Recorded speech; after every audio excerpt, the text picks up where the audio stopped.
মানুষ হরহামেশাই অনাকাঙ্ক্ষিত দুর্ঘটনার শিকার হন।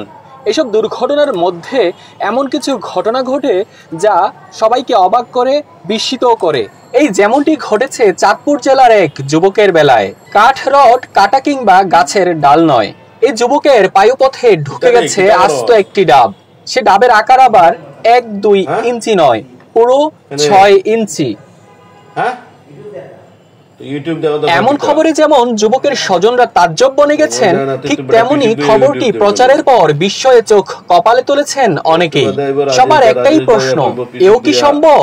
আরো বিস্ময়কর বিষয় হলো, পায়ুপথে ঢুকে যাওয়া সেই ডাব বের করা হয়েছে রীতিমতো অস্ত্রোপচার করে। হাস্যকর হলেও এমন ঘটনাই ঘটেছে চাঁদপুর জেলার শাহরাস্তি উপজেলার টামটা দক্ষিণ ইউনিয়নে। আমি ছোট একটা নারকেল গাছ উঠছিলাম, বাচ্চা ছোট চারা গাছে আর কি। উপরে উঠার পরে আমার পরানো নুগি খুলে গেছে। খুলে দেওয়ার পরে আমি বামাতে নুগি ধরি, আর কাতে আমি ছোট্ট একটা ডাবের কড়া ধরেছিলাম। কড়া সুইটা পরে আমি মাটিতে পড়ে গেছে। মাটিতে পড়ার সাথে সাথে পাশে আবার পুকুর ছিল, ওই পুকুর ফাড়া আমার ধাক্কা দিয়ে ফালাই দিয়েছে। ধাক্কা দিয়ে ফালাই দেওয়ার পর আমি আর কি উঠছে করতে পারতাম না। 5 মিনিটের মতন আমি অজ্ঞান ছিলাম। অজ্ঞান থাকার পর উঠে দেখে আমার সব ব্যথা ফাইটে দিতে আছে। এই আর কি অবস্থা। গেল শনিবার দুপুর 12:30টার দিকে নারকেল গাছের মরা ডাল কাটতে গাছে উঠেছিলেন ওই ব্যক্তি। তার সাথে তখন আর ছিলেন না কেউই। গাছে ওঠার কিছুক্ষণ পরেই তিনি ডাল ছিঁড়ে গাছ থেকে পুকুরে পড়ে যান।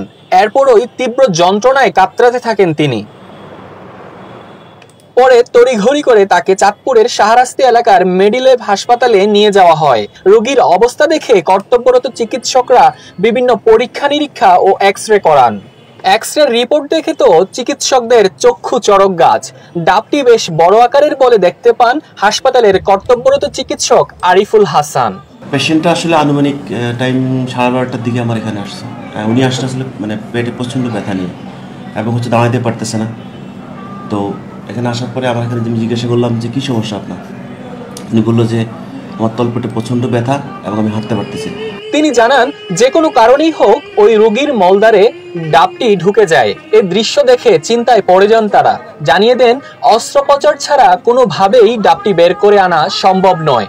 পরে তারা 1 ঘন্টা চেষ্টা চালিয়ে ডাবটি বের করে আনেন। পরে জিজ্ঞাসা করলাম কেন, ব্যথা কখন থেকে পাকি? পরে বললো যে আমি একটা কুচি যে বিষয়টা ইয়েটা আসছে, ওটা আপনার পায়খানা আসতে দেরি হয়ে গেছে। এ বিষয়ে রোগীর স্বজন শেখ ফরিদ জানান, অপারেশনের পরে বের হওয়া ডাবের আকার দেখে তাজ্জব বনে গেছেন তিনি সহ অন্যরা।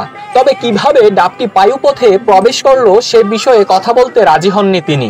তার মতোই এই ঘটনা নিয়ে গণমাধ্যমে কথা বলতে চাননি রোগীর স্বজনেরা। যুবকের পায়ুপথ থেকে 6 ইঞ্চি ডাব বের করার খবরে দেশ জুড়ে ব্যাপক বিস্ময়ের সঙ্গে হাস্যরসও তৈরি হয়। এই প্রতিবেদন তৈরি করার সময় ওই রোগী হাসপাতালে চিকিৎসাধীন ছিলেন। এখন অনেকটা সুস্থ আছেন তিনি। চিকিৎসকরা বলছেন, এই ঘটনায় তারাও বেশ অবাক হয়েছেন। বিষয়টা হচ্ছে আসলে যে